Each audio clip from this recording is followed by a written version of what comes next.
All right. So welcome everybody to today's small mini workshop. 1 hour. We are planning an hour and a half. And yeah, we just wanted to try it out. And so will have 5 points that we want to cover. So we're going to do a small introduction of ourselves. Then we will talk a little bit about the first week when you arrive in Japan for all the people who already planned something. Then Aki will talk about like potential discrimination you might face in Japan and how to avoid it or how to kind of best fit in. Then I want to talk about like some traveling hacks, tips, like what kind of accommodation is there? How can you which transport options do you have and all this kind of stuff. And then we want to take questions if there's any questions. And then we'll see how much time there is. And if there's like more time left and you guys are interested, then we continue with a few other topics. So I'm Dennis. I founded this working holiday group after coming back from Japan. It's been quite a while. So my first working holiday was in Australia, 2005. I went to Australia for 1 year. And when I came back from Australia, I knew, okay, I definitely want to go to Japan. Like Japan was always on my list to be like, I want to travel and visit this country. But obviously Australia is just easier. It's English and it's easier to, like everything is just easier to go to Australia. And then I said, okay, I want to do Japan. So I worked for 1 year while studying Japanese and planning my travel. In 2008, I went to Japan and I stayed in Japan 1 year. I traveled the full year. Then I went to Korea for 3 months, and then I came back to Germany. And then later in my story, I got married to a Japanese woman, and so that's why I'm also still regularly going to Japan. So some stuff might be outdated that from my experience because it's been quite a while, but I think a lot of things haven't changed that I can still provide you value. And yeah, like I said, I founded a group. I'm the single admin of this group, and I'm not super active, but I try to just keep it like nice. So if people post some random stuff, then I'll usually kick them. And then a while ago, Aki reached out to me, and we got in contact, and we had a call. And yeah, so that's my introduction. It's up to you, Aki. Thank you for having Japanese wife also. So like, hi, I'm Aki. I'm going to show my PowerPoint. Maybe it's much easier. Okay, perfect. So I'm Aki from Japan, native Japanese, currently in Hungary with working holiday visa. People always like confuse my age, but I'm 30 years old, even though I look like 21 or 22-ish. Sometimes I got discount for like a student things, but now I picked the country Hungary for improving my wheelchair fencing coaching skill. It's my life work, like what makes me happy. So Hungary is one of the best country for fencing and also wheelchair fencing. So I'm here for improving. But basically, I quit my job in 2019, September, then started keep on traveling. Okay, so 2019, just before COVID, I moved to Denmark to try to abandon my values. My Japanese mindset always tells Aki, you need to do that. Aki, you shouldn't do that. But this brought me some like negative depression a little bit. So try to leave the country to abandon this mindset. This is first step, leaving Japan, 2019. And then COVID happened. I stuck in Denmark for 1 year and a half. Then I took second working holiday in Austria, stayed there a year, and then I moved to Australia, working holiday, 1 year and plus also. And then now I'm in Hungary. Of course, it's difficult to keep on traveling just having fencing jobs. So like I'm self-employed and I have three like ways to support the people. First one is like, I'm saying immigration consultant, but I've been helping the people who wish to move and adapt to Japan peacefully. And the second one is employment agent. And third one is my background is a human resource consultant and also life coach.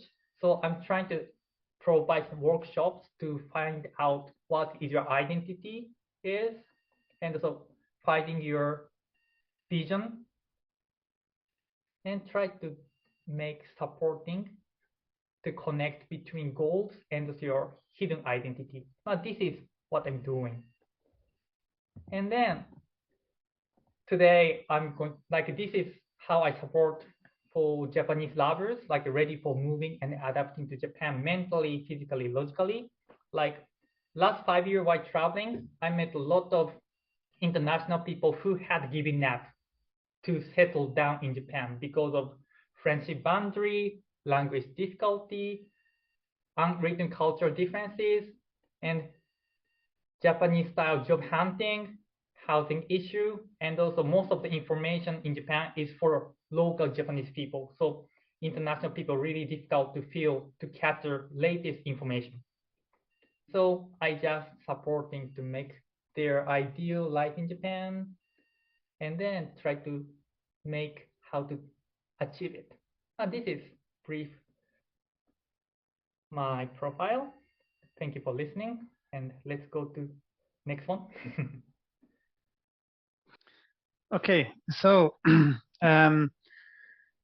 we decided to start with you arrive in Japan, and then the question is what now? So I want to quickly talk about how my start in Japan looked like and what I learned from that. And then Aki has some really good lessons on that. So I did book a Japanese language school in Tokyo, and this included homestay in a Japanese family, and it's not cheap.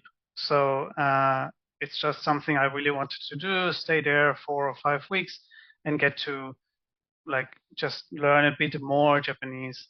And the first week I arrived, I couldn't go in the homestay, so I took like a really cheap hotel, a really small room somewhere on the outskirts of Tokyo. And I just wanted to save money because it's a lot about budget, right? When you're young, you're traveling, it's a lot about budget. And this was fine, but you kind of lost, like, if especially if you're in a hotel, you do not have anybody to ask a question or to get to know or something. And this will keep with you if you decide to do your travels just in like hotels or rent a place or something. It's really hard to get to know people. And so when I moved to a week later, I moved to the homestay, and then suddenly you have somebody that you can just ask about what's this, how do you do this, or how do I register? Can you take me, or can you show me how to get to the office where I need to register and bank account, and I need a hanko and whatever. And so even later in your travels, it's really good to stay in a place where Japanese also stay. So this can be hostels or like this. If you rent a room in a shared house, you can look that it's not only foreigners, but maybe also Japanese. And so, yeah, it's just my starting experience was quite not rough, but it's just different when you go on holiday for a week or two. It doesn't matter, but if you want to quickly start, then you kind of need something different. So yeah, with this, I give to Aki. And welcome, Gigi. Welcome. Hi, Gigi-san. Thank you so much. And also, I'm going to show how I make in my first week of moving to different country. So for Gigi-san, just in case, like I used to, like I quit my job 2019 and keep on traveling since then in Denmark, Austria, Australia, and now in Hungary. So like I'm taking for working holiday, and then my recommendation of the first week as accommodation is 3 options. honestly, if you already have Japanese phone number, you can increase your possibility because I know local information. But if you are still living in outside Japan, these three option is my highly recommend. So firstly, maybe someone already know Couchsurfing. This is like app. You can find the local people who wish to have culture exchange. You just going to sleep their house for free. Then, date you can decide. Like you can request, may I sleep at your place for 2 nights, like 3 nights, like a week, or blah blah blah blah blah. And if you can make agreement, you can stay for free. Second one is Workaway. This is live-in volunteer option. So like you can find the organization or family who are looking for volunteer, and then you can stay for free and having free accommodation and also free Wi-Fi, free meal, free shower, free friendship, long term. The reason I recommend these two is in the beginning of your journey, most important things is to be ready for settling down, like having good SIM card, what locals people use, the bank account. But now we have Wise, so we don't need to serious about it. But and also you can get to know the local people who you can keep in touch if something happened to you in the future. So you can ask for help. Hey, sorry, I'm Aki. Like I stayed your place like last month. May I ask a local question? Blah blah blah blah blah.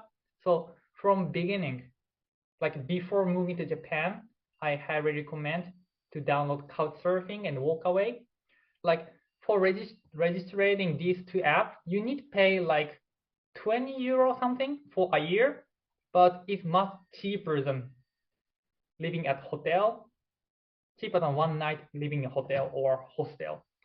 And then you can use for 1 year, and then you can keep on traveling.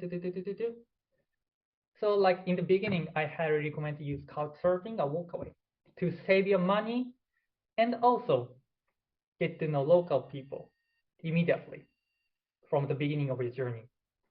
And third one is like FBG, Facebook group history search. It means if you're already clear about what you want to do in Japan, go to Facebook group, like now working holiday in Japan also one of the options, but like my photo, this is horse farm in Australia. I really wanted to go horse farm to practice my riding. So I searched on Facebook group history horse farm. And then you can find the previous post. Sometimes it's 5 years ago, sometimes 9 years ago, but they might still looking for your help. And also they want to hire someone. So before moving to Japan, if you're not sure where you need to go or you want to be for 1 week or 2 weeks or a month or something, just search your ideal job first. Sometimes they offer live-in working place. So, but for me, horse riding. But for you, I'm not sure. So hopefully we can get to know each other later, and then hopefully I can help. So this is my 3 biggest recommendation.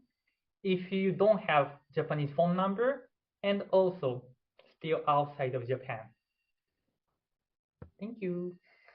And you also have the option to do woofing, which is willing workers on organic farms.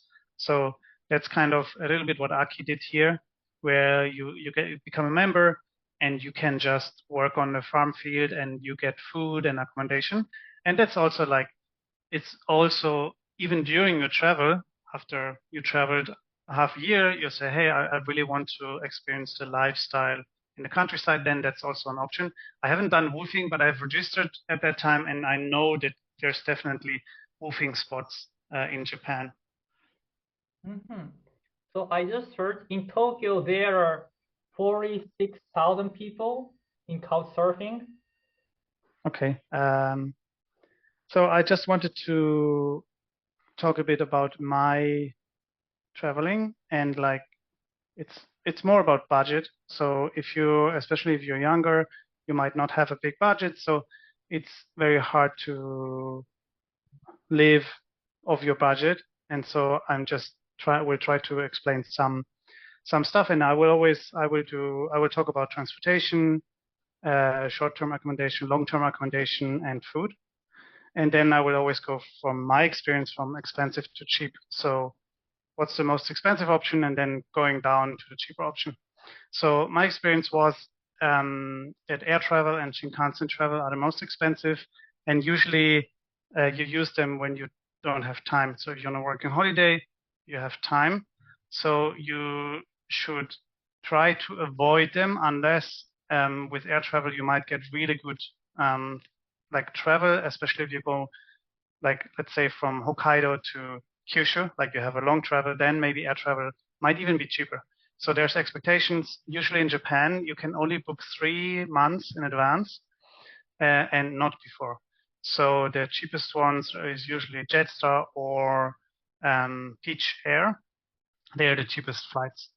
Your next option is like a normal train, which I think I never used like a normal train style that you can just buy a normal train ticket, like except like in cities, obviously you should go by train or subway. Then you will have buses, overnight buses. You can go from Tokyo to Kyoto overnight, and then you kind of save your accommodation as well. So it makes it cheaper because you save one night of accommodation, but obviously it's not very comfortable. Then you can do ferry rides. Same if you do longer travel, you can use a ferry. I went from Hokkaido down to Kyushu on a ferry, and you can sleep on the ferry. And so that makes it a good travel. It's harder to research. It's not super foreigner friendly. It's not very common, but I can definitely recommend you should do it once. And as soon as you go to like Okinawa, then there's more options with the ferry usually as well. But like I said, you can take like bigger ferries going around. Then in the summer months, there's the Seishunju Hachikibu, which is 18 years ticket, but everybody can buy it. And with this, you can use a full day of local trains. So you can not take like express trains, but you can take any local trains. And so with this, you can actually make it from Tokyo to Kyoto in like 10 to 11 hours by just keeping going on the next local train. And especially my travel from Sapporo up north, I did with this, and this was a lot of fun because you end up on really small local trains with just one car with a driver, engine, everything in the car, and then it's just going to be you and some old Japanese lady going from one village to the next village to buy food, and it's just a very unique experience. So usually it's a 5-day pack, so you buy a 5-day pack. I think it was 2,000 yen per day, and then you can travel like all local trains for one day. So it's just a fun way to travel, and one of the cheapest I think I found.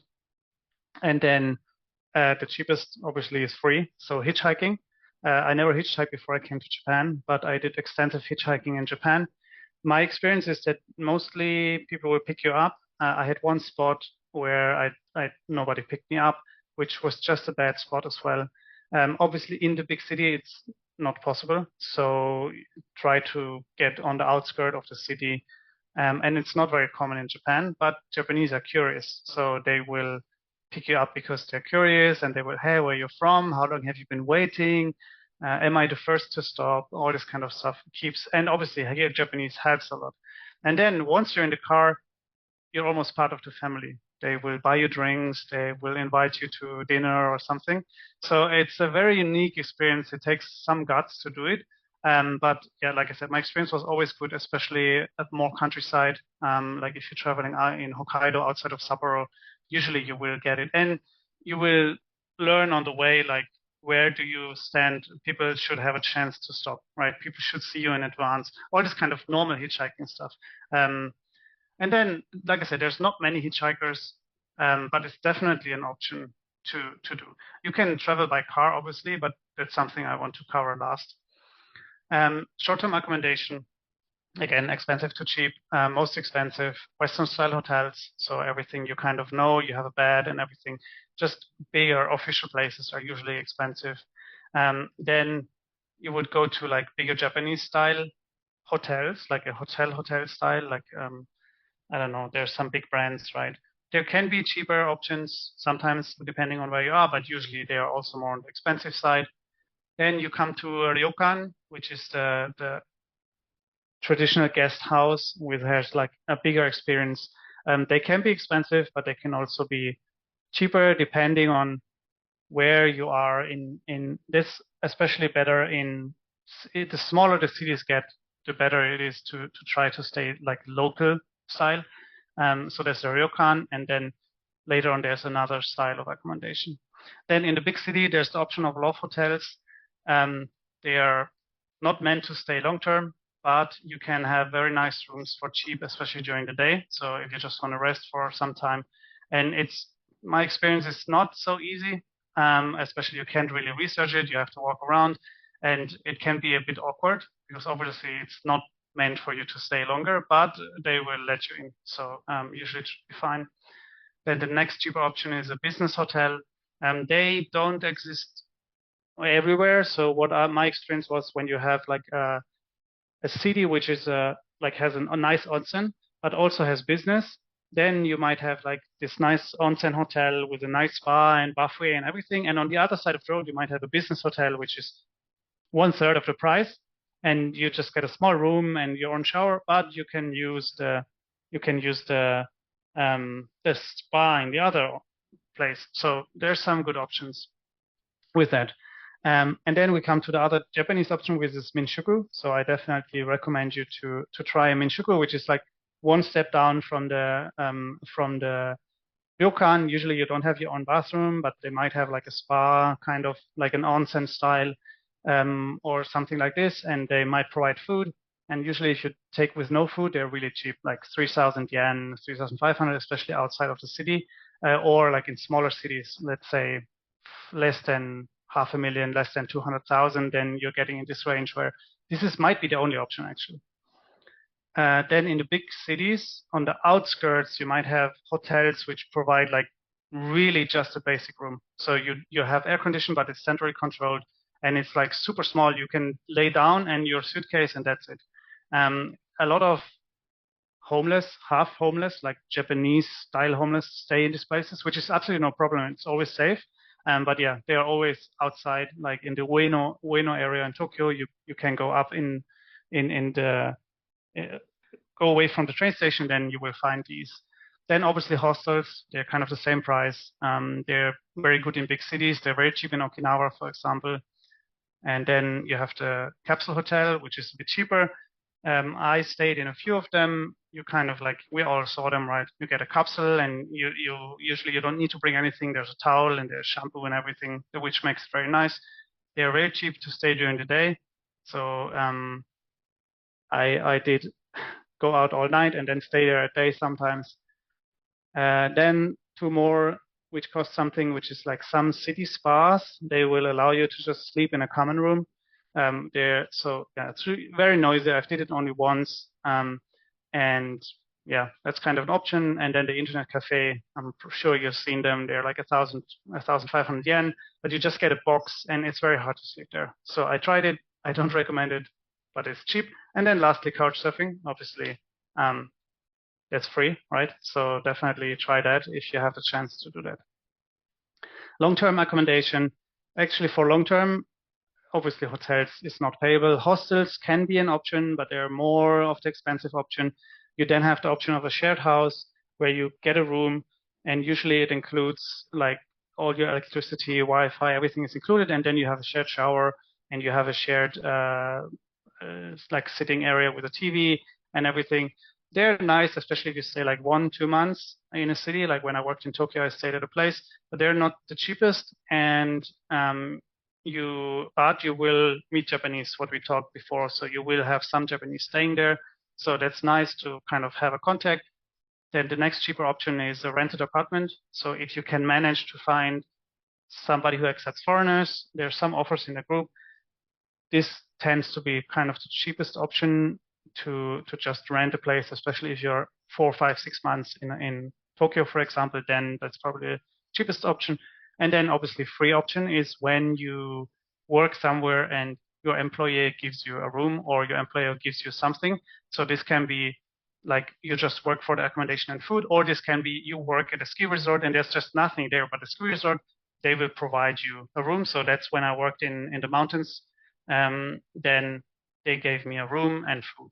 So this is obviously the cheapest option. And the last section is food. Obviously, all kind of Western food, everything you might be used to is very expensive in a restaurant. Then the next one is the normal Japanese restaurants, right? There's a wide range. You can be expensive and you can get cheaper depending on what you want to buy. Then there's fast food, like what you know, right? McDonald's, KFC. It's cheap. It's not the cheapest, but it's cheap.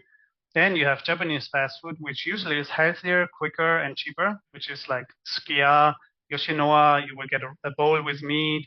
It's very, like I said, it's very fast. It's tastes very good, and usually it's not super healthy, but it's a lot more healthy than eating hamburgers. And then stuff like ramen shops and stuff like this. And then on the same level is like lunch specials. So you might have a all you can eat 500 yen option or get a pizza for lunch at 500 yen. So this is where you actually can try to cover your craving of, oh, I need some food of my country. Try to go at lunchtime, try to get a lunch deal, maybe with a drink, right? And it's expensive, but not super expensive. And you might get really good deals. Then convenience stores, like 7-Eleven, it's amazing. You pay like 500 yen, 600, sometimes 300, and you get like a full meal, basically. You have some rice, you have some meat, you have some vegetables. Yeah, I really miss it. Like in Germany, we don't have this style, so that's really good. Then lastly, you have supermarket where you can buy like you can just buy some items you like, right? You can buy stuff for cooking, or you can just buy, let's say, some croque, and you make some rice in your place you're staying, and you're really cheap. And then lastly is supermarket just before the closing. Learn the kanji for half price, and you will be able to get some of the meals they prepare for half the price. And then that's kind of as cheap as it gets for like a bigger set of meal. So this is the categories, and just quickly, right? It's a lot of information, but that's kind of what my experience was. I think it should still kind of follow this pattern. And then when I came to Japan, I actually wanted to buy a car and travel and live in my car. I failed to do so because I was very stupid and got my wallet stolen, including my driver's license. Until I had my new driver license, everything like I was already traveling 2 months, so I was like, okay, it's too late. Buying a car is not easy, and especially in Tokyo, you need to have an address. You need to prove that you have a place where you can park your car and all this kind of stuff. But later on, I rented a car 1 month for 10,000 yen. 10,000? No, 100,000 yen. Well, for around 800 euros. I rented a car, and my thinking was, well, if I sleep in the car, I save all the money for accommodation.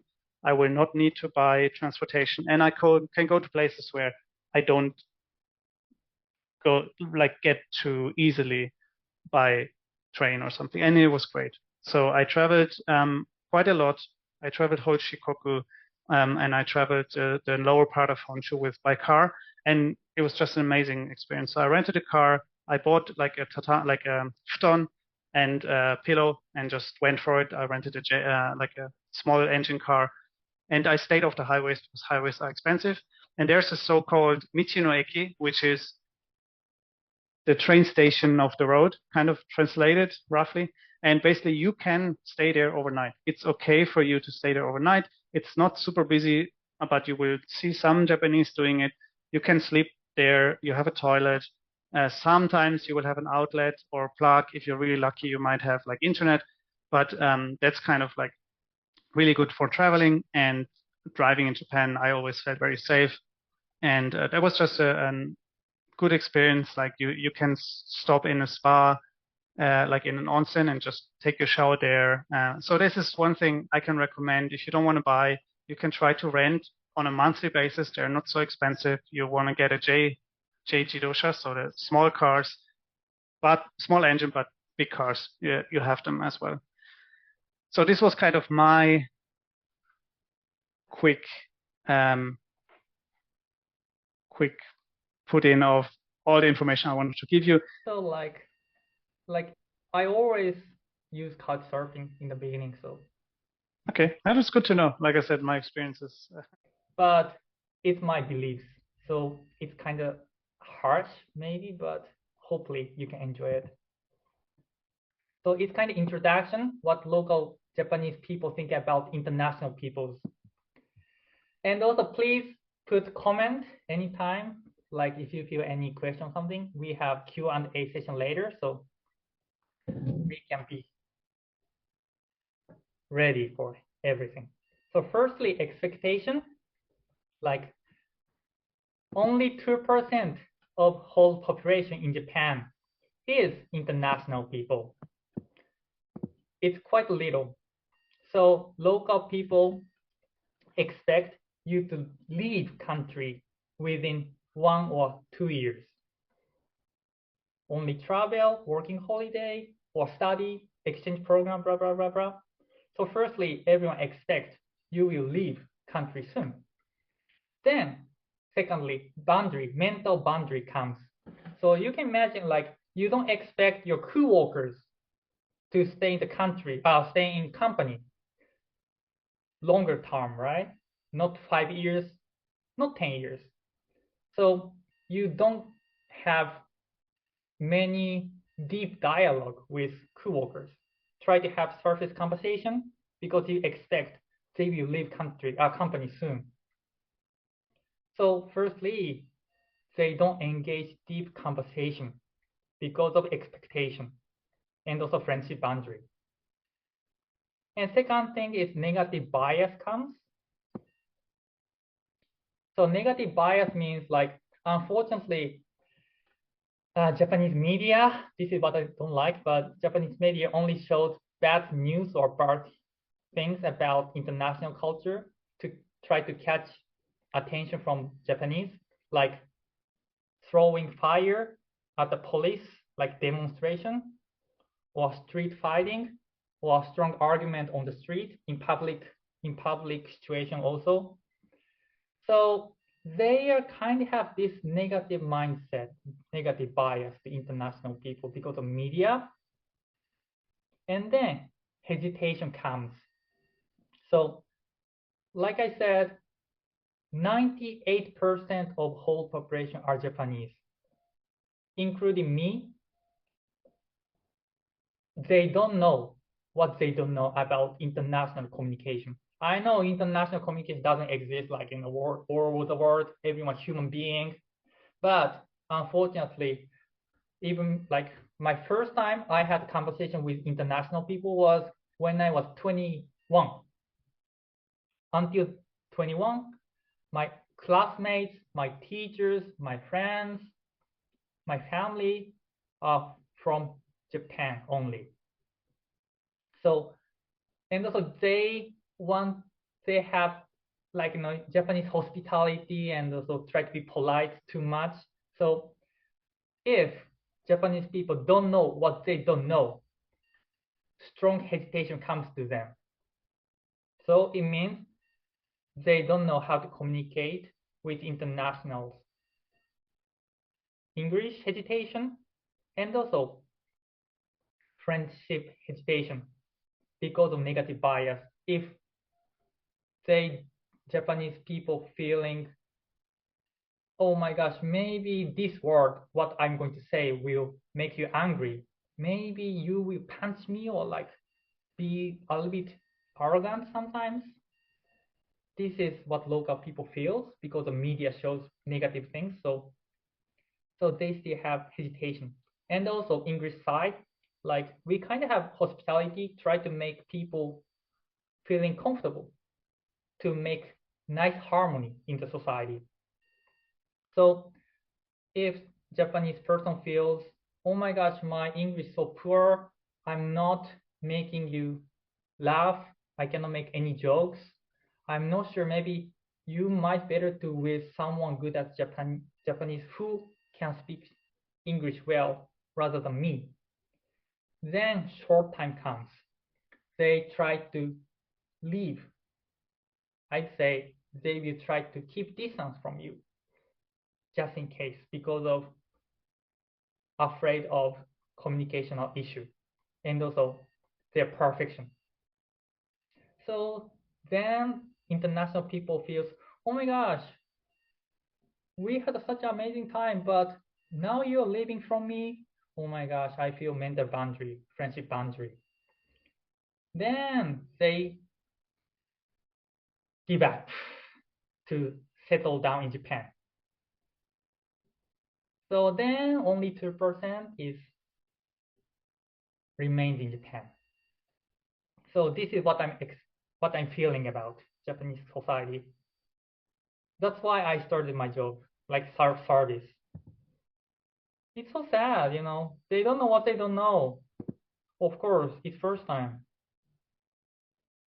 So like, this is my recommendation, how to deal with the negative circle. Of course, they just way, of course. So against the expectation, you will not stay in Japan longer term.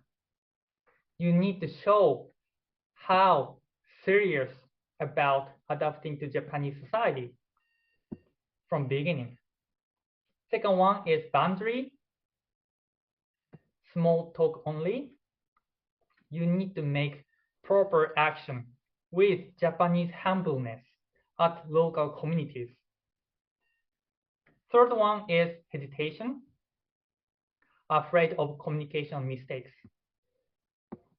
Learning Japanese language, and also learning friendship boundary. So today I'm going to teach you, not teach, but inform you a little bit tips how to deal with 3 of them. So please, okay, I forgot. Please feel free to take photo, camera anytime,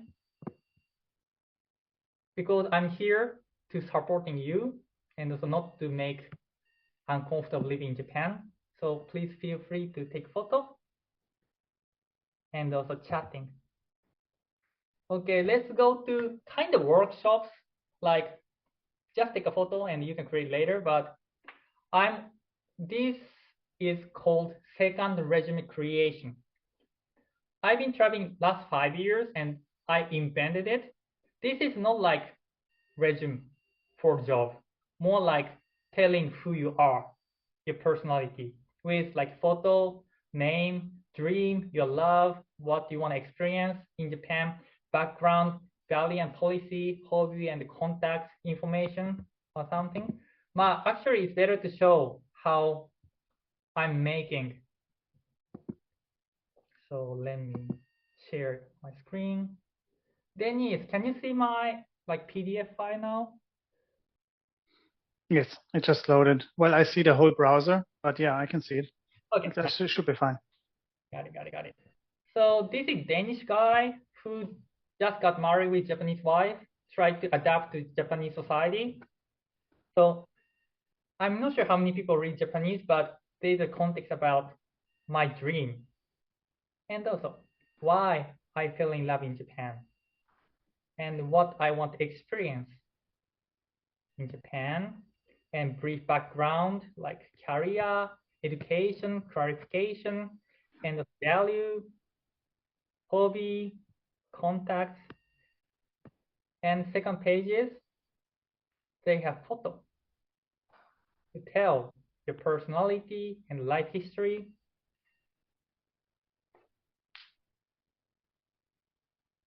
So this is what I'm using for myself when I move to different country. Then I can show, hi, I'm Aki from Japan, blah, blah, blah, blah, blah, blah. And then why, and everyone asked why you came to Japan, we came to like Australia or Hungary or Denmark, blah, blah, blah, blah, blah. And then I tell my story a little bit. Then I can show it to local people. Mine is English, but so please take photo about my workshop things. I'm not sure when you're going to Japan, but I highly recommend to create this second resume before moving to Japan to make nice first impression to Japanese people, to deal with first friendship boundaries. Once you show this resume, you will be so unique, and everyone expects, wow, you are so serious. You've made a lot of preparation to move to Japan. Oh my gosh, I respect you. Okay, he's so unique, so I'd love to get in touch with you more than others. So this is my experience also, and also I'm supporting people. So Also here, what I want to add is if you have something like this, like what I felt when I saw this is like I can very well in Japan imagine like Japan is still a culture of paper. So if you hand this to somebody and you just speak a few sentences Japanese and you know you cannot explain all these topics that you have here, but you have prepared them, then maybe you cannot talk to the person about all the things, but they will know. They will know why did you come here, right? And you will be able to prepare it, and they will be able to read it, and they will you can make sure they understand it, and then it's totally a different view on you, right? Besides you being unique compared to all the other people that just travel and they're just there for 2 weeks, then that makes it really different, because here you can prepare and you can kind of talk, okay, and then from there on, I think you can have great relationships. So when Aki showed me this, I was like, oh, I wish I would have had this when I first came to Japan and didn't speak that much Japanese. yeah, thank you for adding, Dennis. And also I got a lot of offer from like sometimes I wrote what I want to experience in, for example, Australia, and then I put horse riding. Then I met some lady who knew the owner of horse riding class, and then I got free trial sometimes. So you can make connection, not only making connection, but also you can expand your life possibility. So if you're really sure you want to do also, but please take your time to create it. There's no hurry for your life. So if you're just planning not working holiday visa, only 1 year, of course, it's made like, I feel like there are two persons. The first one is want to experience without any expectation. Try to immerse yourself without any preparation. This is also amazing. Actually, this is what I'm doing in Hungary.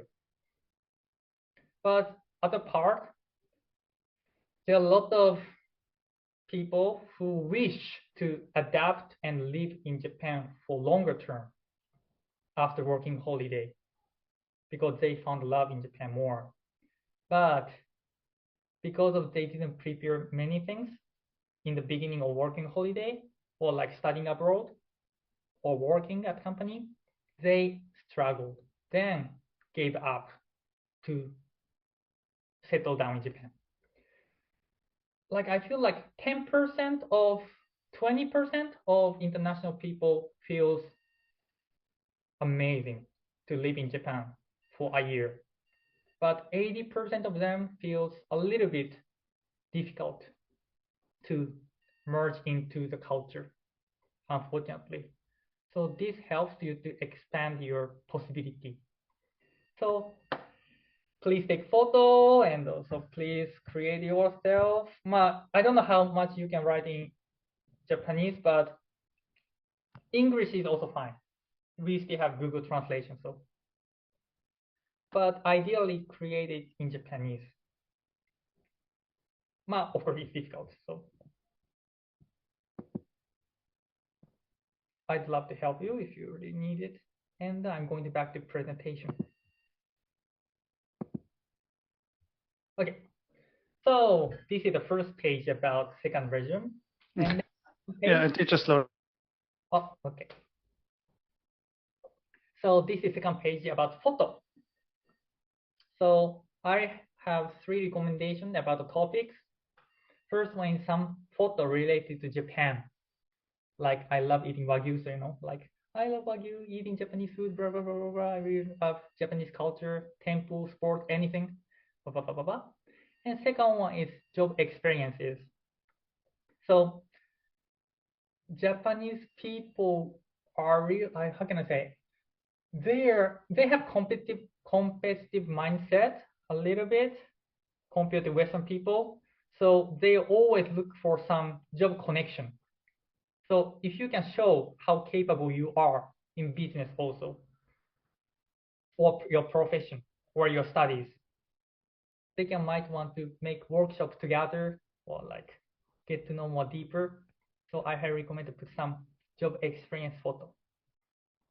And third one is of course personality, your hobby or something. So, but please don't worry if you don't have any photo right now. Just prepare from now on, little by little, creating your resume, second pages. Then you can show who you are once you visit to Japan, or you can, like I'm helping the people to find local community, Japanese community nearby your city, and then going to try to make connection between you and this local community, and then we can do field work before moving to Japan, and then practice how to improve it. And also this is proper action, how to use a resume at the local community. So firstly, of course, you are going to greet each other. Hey, I'm Aki, nice meeting you, blah, blah, blah, blah, blah. But if you speak Japanese nicely, most of the people says, oh, your Japanese is amazing. Oh, your Japanese amazing, like everywhere. It's kind of annoying, actually, but you can use this moment to promote yourself. Oh, your Japanese so good. How come? And you can say, thank you, but I'm still have ways to go. Like showing your humbleness first, Japanese humbleness. Accept the compliment with yes. Then you need to respond, but I'm still beginner, or like I'm still ways to go with my Japanese learning. So showing not overconfident. Then third point is, this is important. For my dream, I will do my best. So thank you so much, but I'm still not capable enough. But I'm keep on working on it for my dream. If you say about dream, they would love to hear your dream. Like, oh, what's your dream? Please show me, or please tell me, blah, blah, blah, blah. Then you can use second resume. You can show, hi, this is my dream, and then so blah, blah, blah, blah, blah, blah. If you're still interested in blah, blah, blah, blah, blah, blah, blah, blah, blah. So every time they said, oh, your Japanese amazing, you prepare Japanese sentences. My dream is blah, blah, blah, blah, blah. Then, oh, wow, you're amazing. Then you can catch the attention and interest. Then showing your resume with by paper, or like for me, I'm making my QR code like this. I'm not sure, can you see? Yeah, so like I did a QR code on my phone. Once they read my phone, they can reach my second resume. Actually, QR code is Japanese invention, so I can use the story also. But so this is how you can use second resume to have good friendship from beginning, and also to be unique, and also dealing with first friendship boundary. So this is a list about, this is like diagram, brief diagram about friendship boundary with some same or younger age Japanese, not someone older than you. I'm going to explain about some for older people, but let's go this one first. So we have 4 friendship boundaries. The first one is between, so to become a social friend. Second one is become friends. Third one is to become close friends. Fourth one is best friends.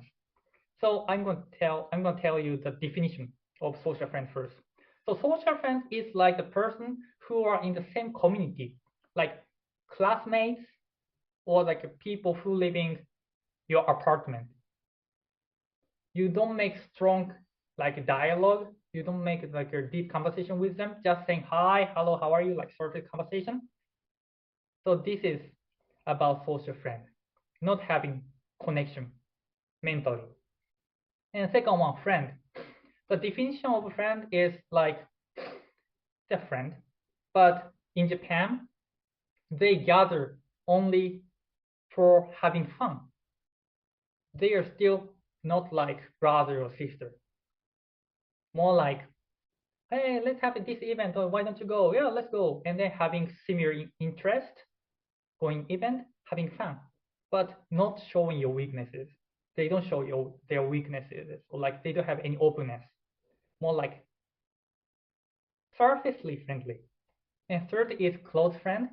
This is feels like a hey brother, hey sister, like this feeling. But because of this Japanese competitive mindset, I was also thinking about if I show my weaknesses to the friend, maybe they will underestimate or judge me like negatively. So I had never shown my weaknesses to my classmates, my friends, everyone. You know, I didn't want to be a loser in the society. So it's kind of like brother sister relationship in Western culture, but still they are not close enough to show your weaknesses. And the first one is best friends, showing everything. You can cry in front of them, but it's really difficult. I feel like a lot of international people starting at the boundary, third boundary is the most strongest things, I guess. Social friend and friends you can find in maybe at the school if you're going to do studying abroad or like going some local community, blah blah blah blah blah. But this is my basic idea of friendship boundary with same or younger age Japanese. And also to deal with first boundary, first impression is really important. But you already learned resume, second resume, and also you need to learn Japanese skills. So I'm going to explain how local Japanese judges your language skill. So firstly, I highly recommend you to learn about spoken Japanese, not written Japanese. Like written Japanese is like you can learn from manga or like anime, from pop culture. But if you hear like written Japanese like conversation, we feel like, oh, okay, he learned from pop culture, so he is not serious learner. And also, it sounds like more you're doing musical in front of people, so it sounds weird, right? So they consider you as beginner level of Japanese, even though you have N3 or N2 or something. So please focus on spoken Japanese. Then also we need to consider about correct pitch accent. So I will give you example later, but correct pitch accent is really important.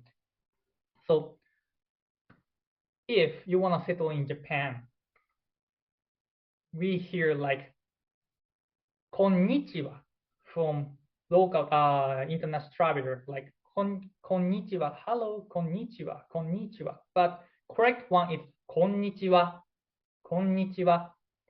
This is important. For example, this is one of the example also. It's about boiled egg. And also, if I pronounce correctly, yude tamago, yude tamago. So this is correct pitch accent. But if you have wrong way, yude tamago, it means boiled grandchildren. So, we kind of laughing in your brain, in your mind. So it's really difficult to get to know correct pitch accent, but please be aware of it if you're learning Japanese so seriously. Like local Japanese people feel like you might be intermediate level if you speak incorrect pitch accent, and they don't want to hire you for serious job. maybe part-time job, it might be okay. But if you want to have full-time job or internship, I highly recommend you to practice correct speech accent. Actually, there's no study material you can learn correct speech accent. So that's why I'm, making this course. Let's go to the next. こんにちは. So please take photo, everything. Like こんにちは, こんにちは. Not こんにちは.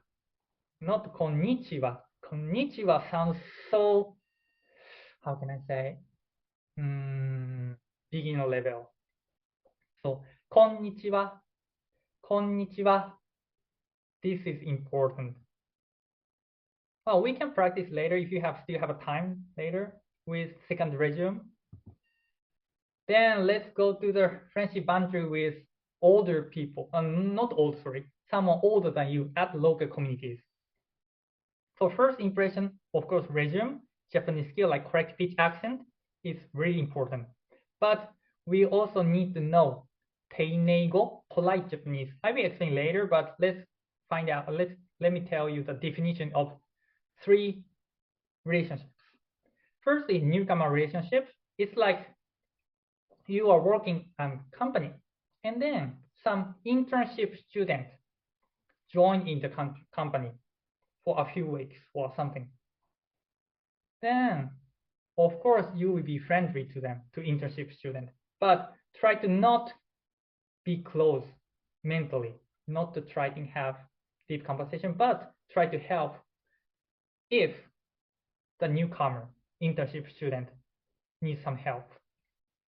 Then second one, senpai, kohai relationship, senior and also junior relationship. It can in English, I guess. So senpai is a person who has been joining the community for longer period than you.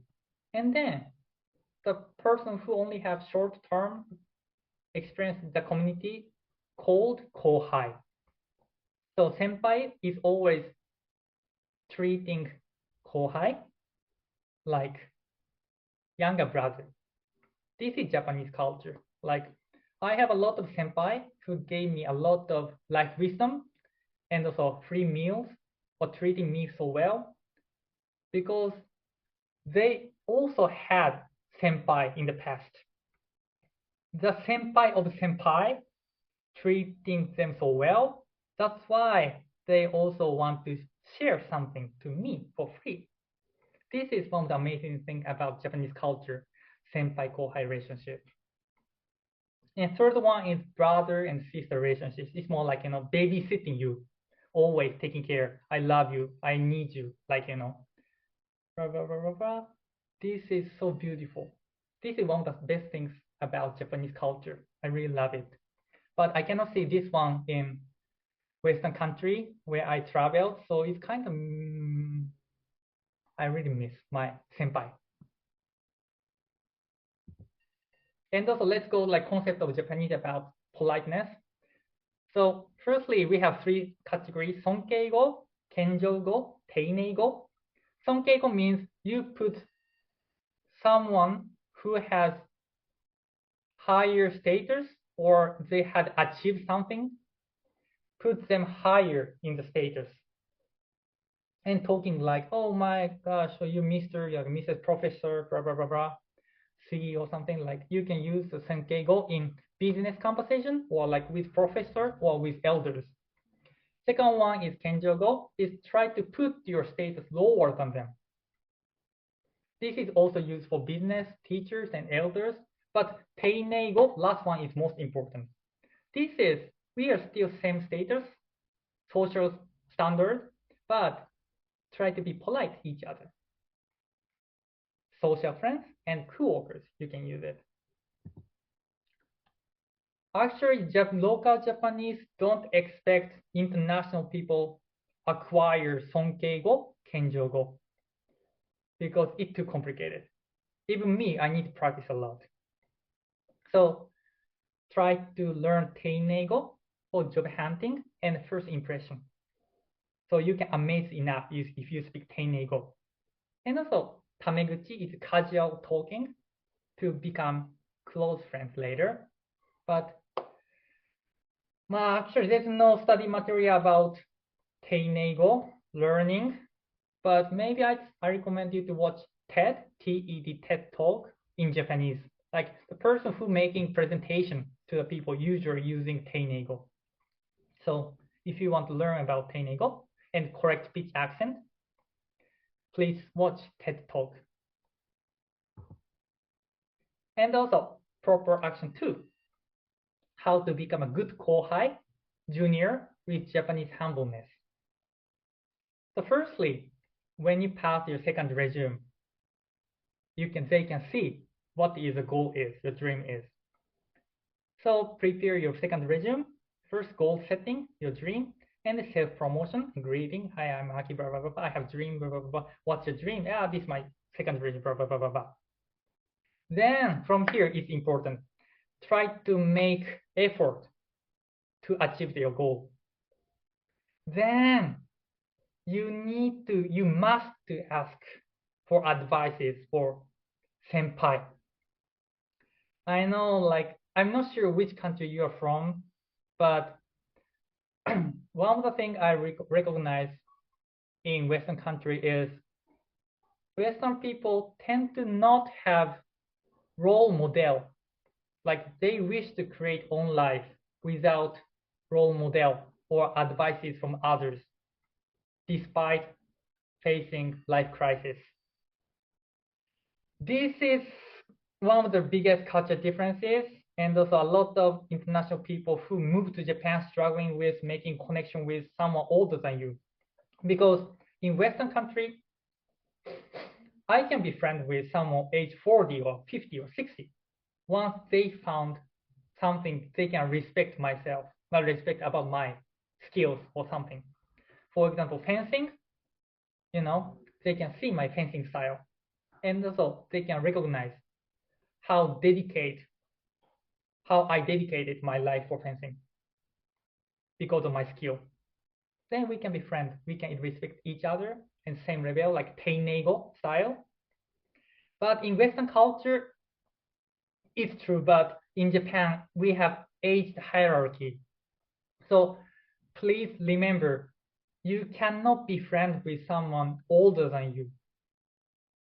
Try to respect them. I know it's hard, but your life possibility depends on how many senpai you can have in Japan. Like I met a lot of international students studied in Japan, but most of them said they couldn't find any friends outside of the university or school because they always behaving like, try to be friendly with elders like age 10 years older than you, just try to get to know each other, so friendly.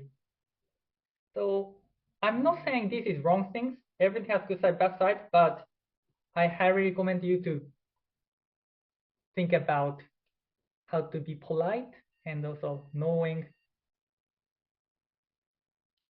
things. Then try to follow their advice. This is important. You need to show. I did your advices. So, but outcome is like this. Everything has pros and cons. So showing how cute you are, like how dedicate your life for the advice.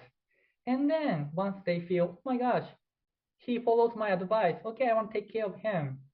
This is how to be good kohai with Japanese humbleness.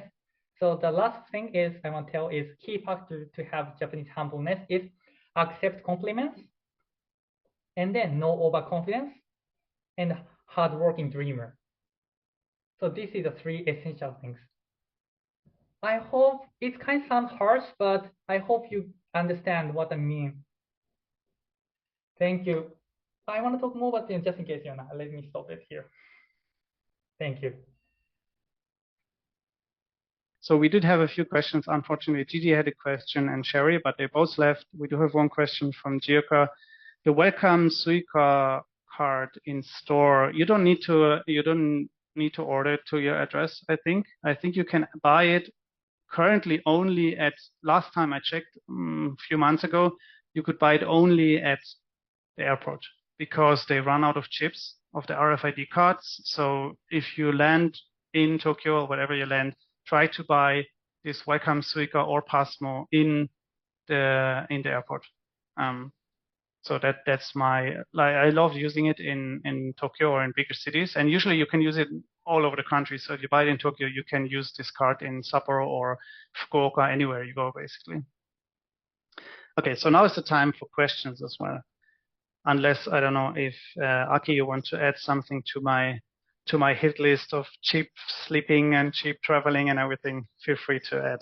It's amazing to hear your life story also, you know. It's also touching how you survive. Yes, survive. And also for Suica, I guess you can try, once you found your Japanese phone number, you can search app Suica. Mobile. Right. Yeah. Right. You can use it on, if you have an NFC chip in your phone, you can probably just use your phone to swipe. That's correct. Yes, so don't be afraid. And bank account, you know, Wise, or I recommend Wise is the most easiest way. Like since 2 months ago, they opened Japanese bank, so you can transfer money to Japanese bank or Japanese account, your account, European account, everywhere. So this is how I also survive. So no worries. Okay, so as you see, we have a lot of information. Okay, let's see. Jirka, do you know if Revolut is working in Japan? It's working if you're not working at company or somewhere. Like, I don't think Revolt still doesn't have business account, right? They have, like, I'm sure Wise has business account and also daily account. So you need to pay taxes if you earn more than 90,000 yen. No, and 900,000 yen. Well, actually, if you pay at least something, you need to pay taxes, but Japanese government tends to not follow someone who only earned under 900,000 yen, I guess. But you could pay with Revolut, right? You could just not receive your payment on Revolut, I guess. You would probably need a bank account. Yeah, so is Revolt okay for work? So if you need to work at a company or some part-time job, I recommend you to make Wise business account just in case. It's much easier to prove your income thing. So, and then if you want to, you can also create a daily Wise account for like, you know, having shopping, blah, blah, blah, blah, blah, eating Japanese good meal, transportation everywhere. So, yeah, I did have a post bank account from the post office, because there was no other options. But it's like you need an address and you need a lot of stuff. So if you can get around that, that's good. I see. Oh, someone comes from now. Oh my gosh. Mom, please let me know if you have any question, you know, like culture differences and how to live, and also how to read to Japan. Also find like how can I say, how is the life in Denmark, Austria, Australia, Hungary with working holiday. Yeah, so as you saw, Aki actually has a lot of slides and he has a lot more information, and that's something that Aki also does as a job. And he offers like a 1 hour free counseling. So if you have further questions or you want to see what he can offer you, please feel free to reach out to him. Maybe you can post a link, because I wanted to keep it to like 1 hour 30, not make it too long, so that we don't do too much in one session. And we are just trying to give you something that you can work with and answer your questions, but also obviously offer you to reach out to Aki for all the services that he's offering as well. Yeah. So hi, Aaron. We are basically wrapping up. We recorded the session. I'm not sure if we're going to post it, but probably we're going to post it. Feel free to send me a private message on Facebook, if you're here today, and we will definitely let you see, like, get the recording as well. And you can also ask questions if you have questions later. Just message me or message Aki. We're both in the group. We're both admins, so we're easy to find if you want to know anything else.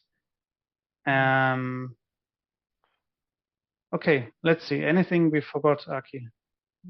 Everything okay. Like, I don't know. There are a lot of things.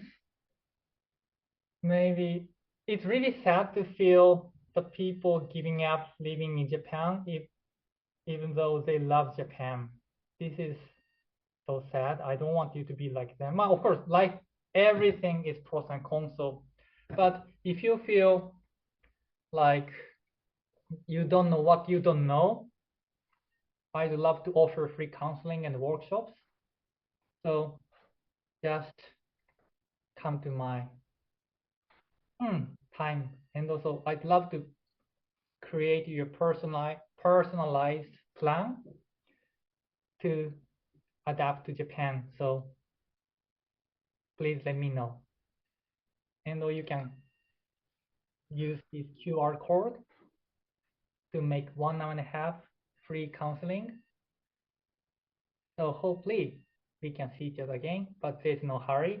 But please don't move to Japan any preparation if you're really serious about adapting to Japan or living longer term. This is my wish. I hope everybody. All right. Can you stop the recording? I think that's possible, right? You can stop the recording. Yes, I will. Now, recording.